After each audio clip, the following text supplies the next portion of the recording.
মা নাকি আমাদেরকে রেখে বিদায় চায় নাই। আপনারা কিভাবে বলেন পূরণ হবে? আমাদেরকে আগলে রেখেছে, উনি আমাদেরকে একা রেখে যায় নাই। আমরা যখন জেলে গেছি আমাদের খোঁজ খবর নিয়েছে।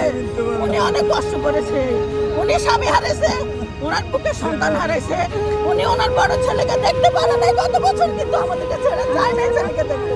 তাহলে উনি আবসীন। আর তুমি চুন্নি ডাকাত, তুমি ডাইনি, তুমি খুনি হাসিনা, তুমি অনেক খুন করেছ, তুমি অনেক রক্ত খেয়েছ, তুমি অনেক ধরনের ছাত্রদেরকে মেরেছ। শেষমেশ আমার মা খালেদা জিয়াকে তুমি মেরেছ বিষক্রিয়া দিয়ে।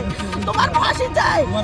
ডাক্তার ইউনূস স্যারের কাছে আমাদের একটাই অনুরোধ, তাকে এনে ফাঁসি দেওয়া হোক অতি তাড়াতাড়ি। তাহলে বুঝবো উনি একজন, উনি ইউনূস স্যার একটা সঠিক বিচার করছে। আমাদের পক্ষ থেকে একটাই কথা, ওই ডাইনিকে এনে ফাঁসি দেওয়া হোক। আমরা তার মাকে পাবো না।